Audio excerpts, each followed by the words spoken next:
warahmatullahi wabarakatuh. Shalom, Om Swastiastu, Namo Buddhaya, Salam Kebajikan, Rahayu.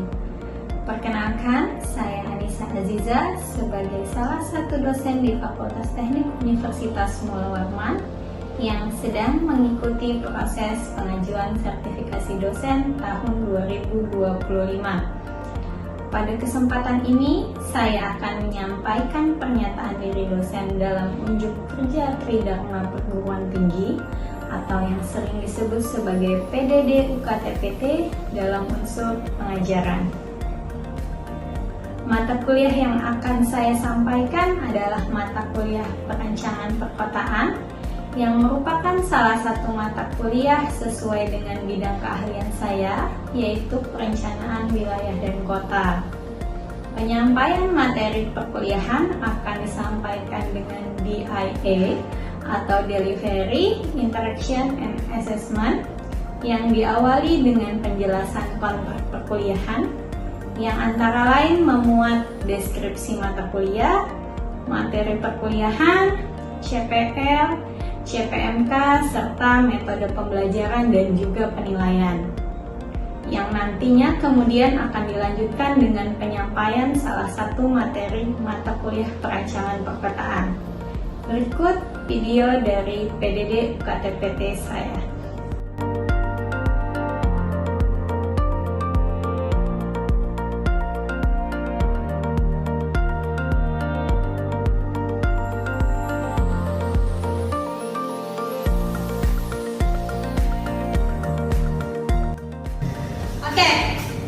Selamat pagi teman-teman. Saya mulai perkuliahan kita hari ini ya. Bismillahirrahmanirrahim. Assalamualaikum warahmatullahi wabarakatuh. Waalaikumsalam warahmatullahi wabarakatuh. Selamat pagi, salam sejahtera untuk kita semua.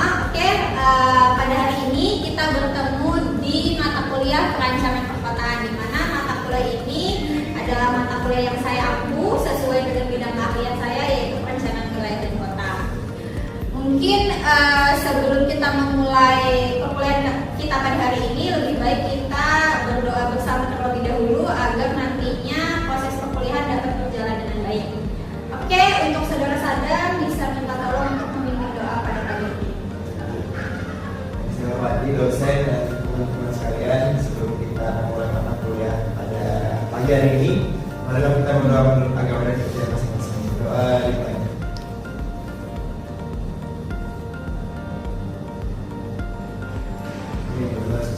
Baik, terima kasih saudara-saudara. Kita lanjutkan ya teman-teman. Jadi sebelum kita masuk lebih lanjut ke materi perencanaan perkotaan, saya akan menyampaikan terlebih dahulu kontrak perkuliahan, di mana kontrak perkuliahan ini nanti akan menjadi panduan teman-teman dalam pelaksanaan perkuliahan perencanaan perkotaan ke depannya. Adapun untuk isian dari kontrak perkuliahan itu terbagi ke beberapa muatan. Yang pertama itu adalah identitas dan jadwal mata kuliah, kemudian yang kedua adalah manfaat dari mata kuliah ini sendiri, kemudian yang ketiga ada deskripsi mata kuliah serta materi-materi perkuliahan, selanjutnya ada CPL, dan yang terakhir adalah CPMK, metode pembelajaran dan juga penilaian. Kita masuk ke poin yang pertama, yaitu identitas mata kuliah, di mana nama mata kuliah sesuai dengan yang saya sampaikan tadi, yaitu mata kuliah kita adalah perancangan perkotaan dengan kode mata kuliah sebagai berikut. Arti huruf W di dalam kode mata kuliah itu artinya adalah mata kuliah ini bersifat wajib ya. Kemudian untuk bobot mata kuliah ini sendiri adalah sebesar 3 SKS, dan untuk semester mata kuliah ini adalah di semester 4. Nah, untuk jadwal dari mata kuliah perancangan perkotaan ialah setiap Senin pukul 10.50 sampai 12.20 di ruang kelas 3B2. Saya lanjutkan. Kemudian kita masuk ke manfaat mata kuliah. Jadi dalam kontrak perkuliahan ini saya membagi manfaat mata kuliah perencanaan perkotaan menjadi 4. Yang pertama itu dapat menjelaskan tentang perencanaan dan perancangan perkotaan.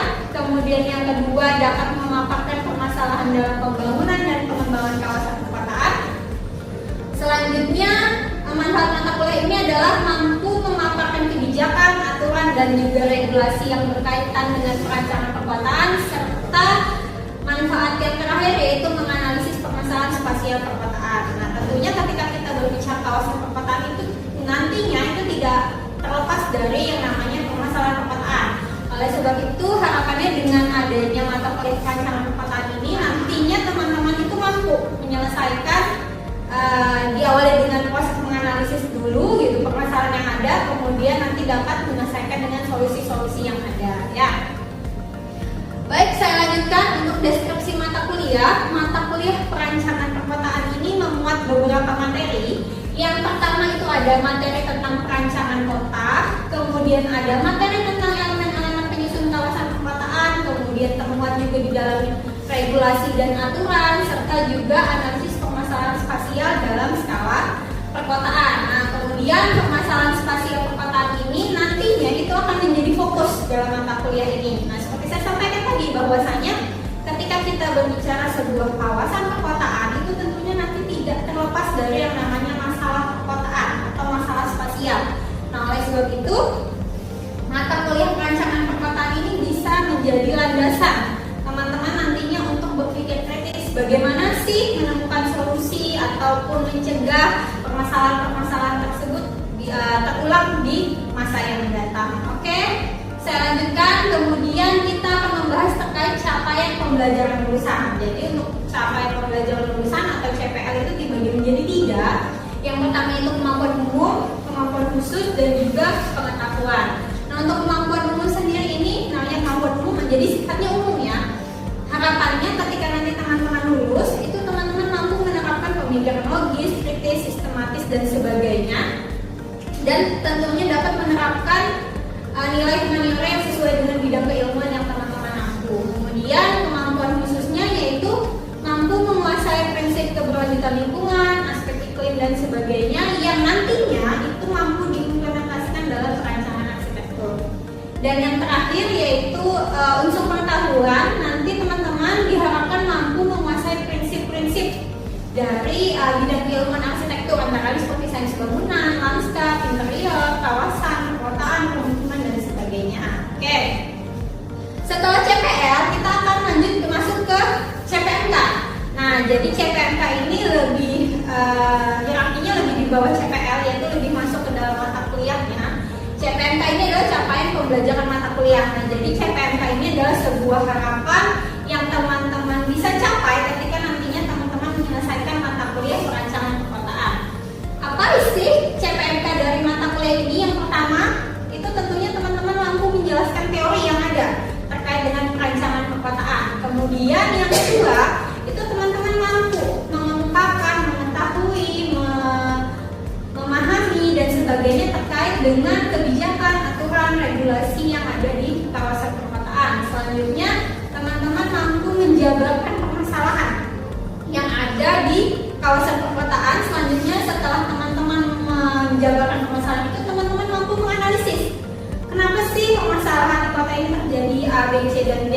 Nah, setelah teman-teman mampu menganalisis, tentunya teman-teman nantinya akan memikirkan solusi dari permasalahan-permasalahan tersebut. Nah, yang CPMK yang terakhir itu ialah melakukan perancangan perkotaan. Jadi, harapannya ketika teman-teman menyelesaikan mata kuliah perancangan perkotaan ini, teman-teman mampu merancang kawasan perkotaan yang komprehensif. Nah, kemudian CPMK ini didukung dengan metode pembelajaran berupa project based learning. Nah, jadi project based learning ini merupakan metode pembelajaran yang ruangannya berupa project atau sebuah karya atau produk gitu. Nah, CPMK ini didukung oleh project based learning ini melalui tugas besar yang ada di mata kuliah perancangan perkotaan, di mana tugas besar yang nantinya akan teman-teman buat pada mata kuliah ini yaitu membuat dokumen perancangan perkotaan disesuaikan dengan studi kasus permasalahan perkotaan yang ditemukan secara komprehensif. Nah, misalnya nih di kota Samarinda nih, teman-teman menemukan permasalahan kota apa? Oh, misalnya banjir dan sebagainya. Bagaimana solusi menyelesaikannya? Nah, itu nanti teman-teman akan mendapatkan ilmu atau pengetahuan terkait penyelesaian masalah itu di mata kuliah perancangan perkotaan. Oke, saya lanjutkan. Kemudian ini adalah penilaian dan kriteria penilaian. Nah, jadi berdasarkan peraturan Rektor Unmul tahun 2018 di nomor 6, yaitu pemberian nilai mata kuliah itu berdasarkan pasal 43 mengacu pada skema yang ditetapkan. Nah, untuk mata kuliah perencanaan perkotaan ini menggunakan skema 5, di mana aspek penilaiannya untuk kognitif itu diambil dari UTS dan UAS, yaitu masing-masing persentasenya sebesar 15% dan 25%. Kemudian psikomotorik ini diambil dari proyek dan tugas usaha, masing-masing memiliki persentase sebesar 25%, dan afektif itu 10%. Biasanya afektif ini diambil dari nilai kehadiran, keaktifan, dan lain-lain, sehingga nanti total persentasenya adalah 100%. Nah, untuk kriteria penilaiannya mungkin teman-teman sudah paham ya, bahwa A itu nilai mutunya 4 dengan rentang nilai 80 ke atas dan sebagainya, sampai E dengan nilai mutu 0 dengan rentang nilai kurang dari 49. Oke, untuk kontrak perkuliahan saya sampaikan sampai di sini. Jika ada yang ingin didiskusikan boleh disampaikan. Jika tidak, kita akan lanjut ke materi perkuliahan. Gimana? Cukup? Cukup ya. Jadi ini adalah panduan teman-teman nantinya dalam melaksanakan kuliah rancangan perkotaan di satu semester ke depannya. Oke, kalau tidak ada pertanyaan, saya lanjutkan ke materi perkuliahan. Jadi materi perkuliahan pada hari ini, materi yang akan saya sampaikan ialah terkait dengan ruang terbuka perkotaan. Oke ya. Yang pertama-tama, sebelum kita mulai nih, apa sih ruang terbuka perkotaan yang ada di benak teman-teman?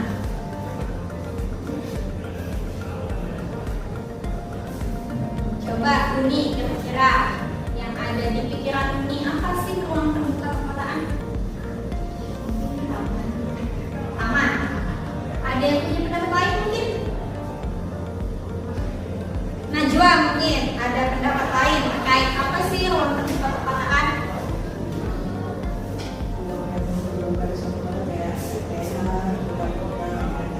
Ruang terbuka di suatu perkotaannya, contohnya seperti RTH dan lain-lain. Oke, saya rasa teman-teman udah punya bayangan ya, apa sih ruang terbuka perkotaan.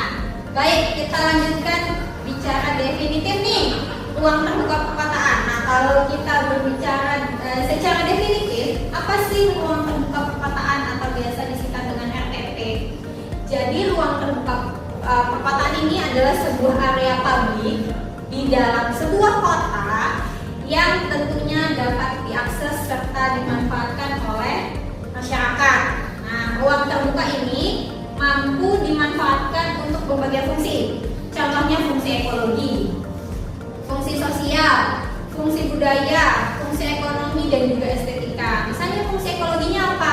Oh, dengan adanya RTH itu ada tanaman gitu misalnya kan yang mampu menyerap air gitu kan, atau mampu membersihkan udara dan sebagainya gitu. Kemudian contohnya fungsi sosial itu seperti apa? Oh, dengan adanya contoh salah satu ruang terbuka misalnya taman gitu untuk wadah masyarakat bersosialisasi dan sebagainya ya. Nah, untuk RTP ini sendiri itu bisa berupa lahan yang alami ataupun juga buatan. Dan biasanya RTP ini terbuka untuk masyarakat umum. Nah, ini dapat contohnya tadi yang sampaikan ini itu berupa taman. Kemudian RTP ini bisa juga berupa lapangan. Bahkan pedestrian itu juga bisa disebut sebagai ruang terbuka perkotaan.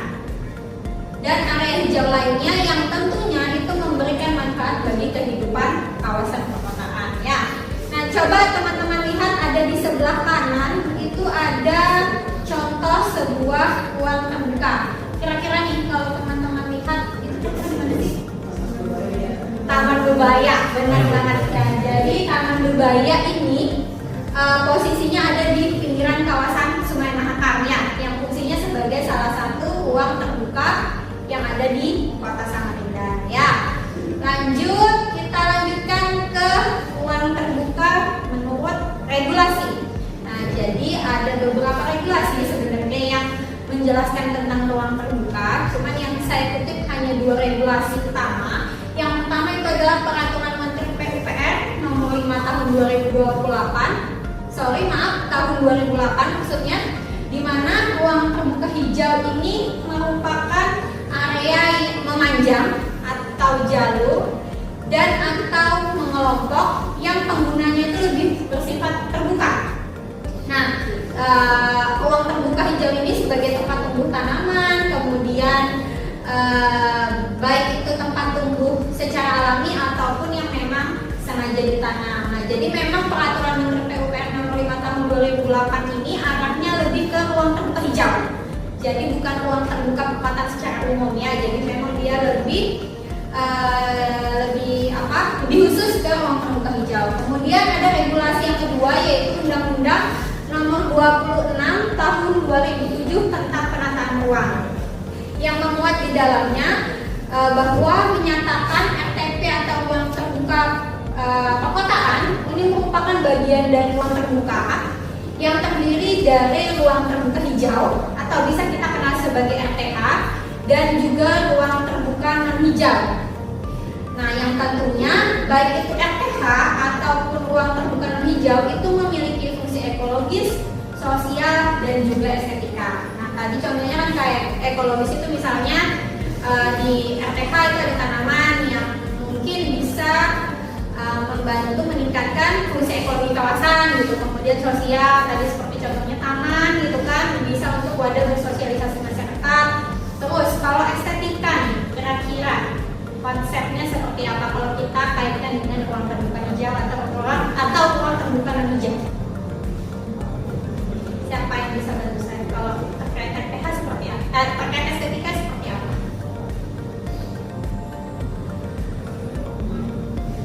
Siapa yang bisa bantu? Sabrina mungkin?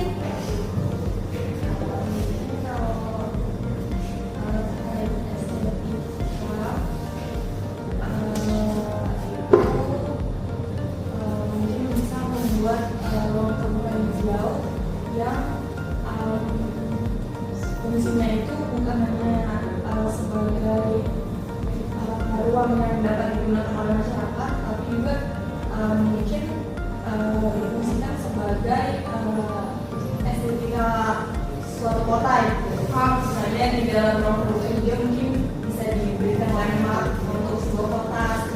Oke, terima kasih Sabrina. Ya, tepat banget ya. Jadi seperti mungkin tadi disampaikan oleh Sabrina bahwasanya ketika kita berbicara sebuah ruang terbuka, baik itu ruang terbuka hijau ataupun ruang terbuka non hijau, bisa kita kaitkan dengan konsep estetika karena di mana ruang terbuka ini bisa menjadi sebuah wajah untuk mempercantik sebuah kota, gitu ya. Oke, kita lanjutkan. Kita masuk ke jenis-jenis dari ruang terbuka perkotaan. Jadi secara umum itu ruang terbuka perkotaan itu bisa dibagi menjadi 4. Yang pertama itu ada ruang terbuka hijau, kemudian ada ruang terbuka non hijau, ada ruang terbuka publik, dan juga ruang terbuka private. Nanti akan kita bahas satu persatu dari jenis-jenis ruang terbuka perkotaan ini. Baik, yang pertama ada ruang terbuka hijau. Nah, ruang terbuka hijau atau RTH ini apa sih? Jadi kalau kita berbicara definitif itu ruang terbuka hijau atau RTH itu adalah salah satu ruang terbuka atau bisa disebut sebagai open space yang telah direncanakan untuk memenuhi kebutuhan mengenai tempat pertemuan atau kegiatan bersama di udara yang terbuka. Nah, kemudian secara definitif selanjutnya ruang terbuka hijau ini terdapat kawasan yang memanjang dengan bentuk jalur atau sebuah area dengan kegunaan itu lebih bersifat terbuka dan menjadi tempat tumbuh tanaman, pohon-pohon secara alami ataupun sengaja ditanam. Contohnya seperti taman gitu kan. Mungkin ada beberapa jenis tanaman itu yang memang tumbuh alami dan ada juga yang memang sengaja ditanam untuk mempercantik taman tersebut gitu kan. Nah, kemudian berdasarkan peraturan perundang-undangan khususnya di Undang-Undang Nomor 26 Tahun 2007 tentang penataan ruang, di mana kebutuhan RTH itu diatur di sebuah daerah atau misalnya di kawasan perkotaan nih gitu harus memenuhi sekian persen dari luas keseluruhan lahan. Jadi berdasarkan peraturan perundang-undangan ini minimal itu adalah sebesar 30% wilayah kota itu harus dipenuhi dengan RTH, di mana bisa bisa dibagi, yaitu 20%-nya adalah milik publik dan 10%-nya adalah milik pribadi. Jadi nantinya nih, misalnya nih teman-teman menjadi salah satu pemangku kebijakan di kawasan perkotaan, jangan lupa bahwasannya luasan RTH itu sudah diatur di kawasan perkotaan, di mana jumlahnya adalah minimal sebesar 30% ya. Oke, kita lanjutkan. Kita masuk ke ruang terbuka non hijau atau disingkat dengan RTNH. Nah, berdasarkan peraturan Menteri Agraria dan Tata Ruang yang disampaikan oleh Kepala Badan Pertanahan Nasional nomor 14 tahun 2022, ruang terbuka non hijau ini sebuah area berupa lahan yang diperkeras dengan menggunakan material yang ramah lingkungan maupun kondisi permukaan tertentu yang nantinya itu tetap bisa ditanami atau ditumbuhi tumbuhan atau tanaman. Nah, ruang terbuka non hijau ini sendiri bisa dikatakan sebagai ruang terbuka di bagian wilayah perkotaan yang tidak termasuk ke dalam kategori RTH, yaitu berupa lahan yang diperkeras atau yang berupa badan air. Nah, maupun kondisi permukaannya itu tidak dapat ditumbuhi tanaman atau lumpuri, misalnya seperti cadas, pasir, kapur dan lain sebagainya. Nah, kalau misalnya kita mengacu ke material yang biasa digunakan itu paving block gitu. Nah, itu misalnya ada sebuah kawasan yang dipasangi paving block, itu bisa kita katakan sebagai kawasan ruang terbuka non hijau ya.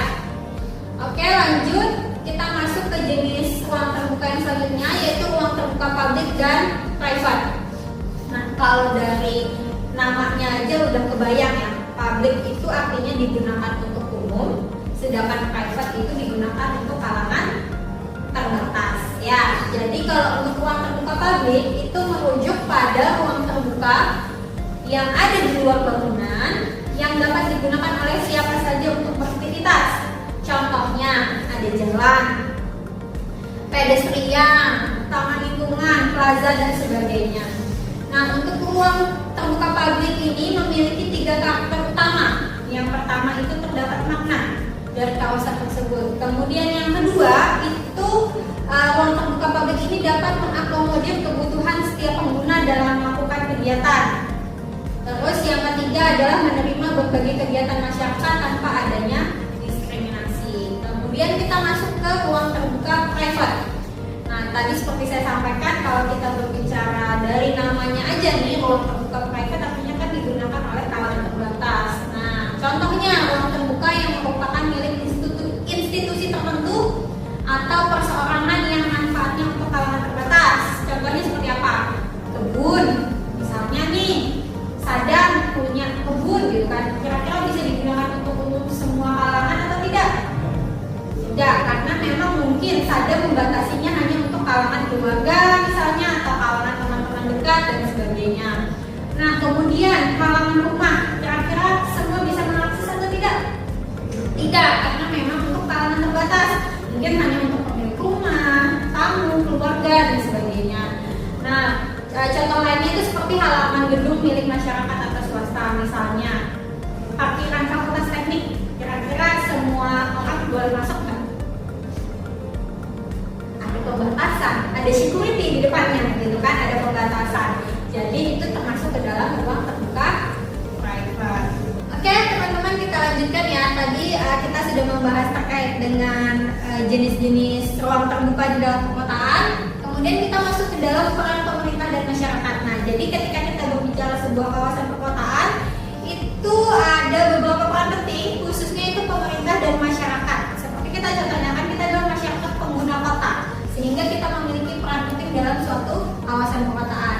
Nah, adapun peran pemerintah dan masyarakat itu yang pertama, untuk pemerintah sendiri itu memiliki peran menyediakan anggaran, kemudian membuat kebijakan serta mengawasi pengelolaan dari ruang terbuka itu sendiri.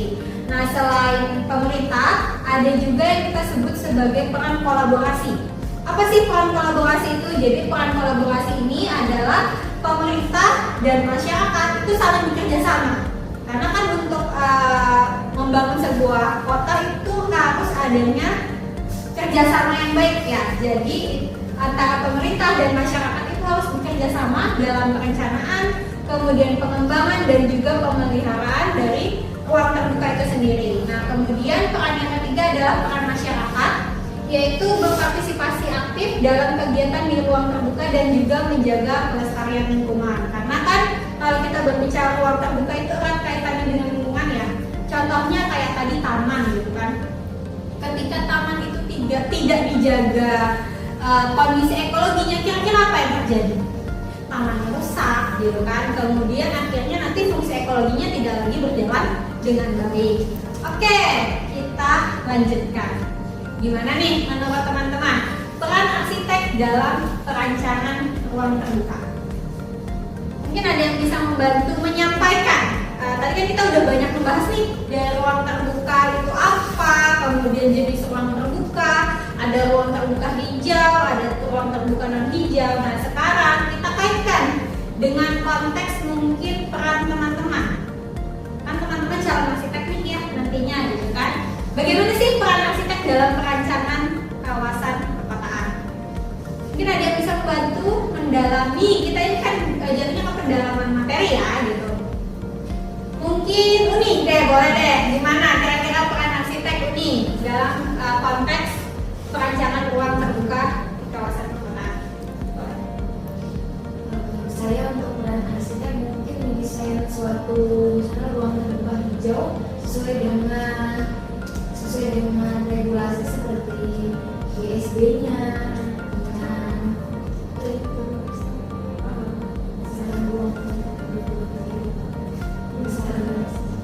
standar ruang terbuka yang 30% sesuai dengan regulasi. Ya, oke, terima kasih Uni. Jadi ya memang kan selain tadi ada peran masyarakat, ada peran pemerintah. Nah, saya tanya gimana peran teman-teman mungkin nantinya akan jadi arsitek di suatu kawasan perkotaan gitu kan. Nah, jadi seperti mungkin tadi disampaikan Uni, jadi peran arsitek di dalam perancangan ruang terbuka gitu tentunya itu harus menaati regulasi-regulasi ya. Jadi regulasi-regulasi yang ada yang mengatur tentang ruang terbuka hijau, ruang terbuka non hijau di kawasan perkotaan itu dipatuhi terlebih dahulu gitu kan. Nanti baru melakukan perancangan yang lebih komprehensif. Oke, materi kita pada hari ini sampai di sini. Mungkin sebelum ditutup ada yang ingin didiskusikan terlebih dahulu? Cukup? Oke, kalau cukup kita akhiri pertemuan kita pada hari ini. Insya Allah kita akan bertemu di hari Senin depan di jam yang sama di kelas 3B2 ya. Baik, jika tidak ada lagi yang didiskusikan, saya tutup pertemuan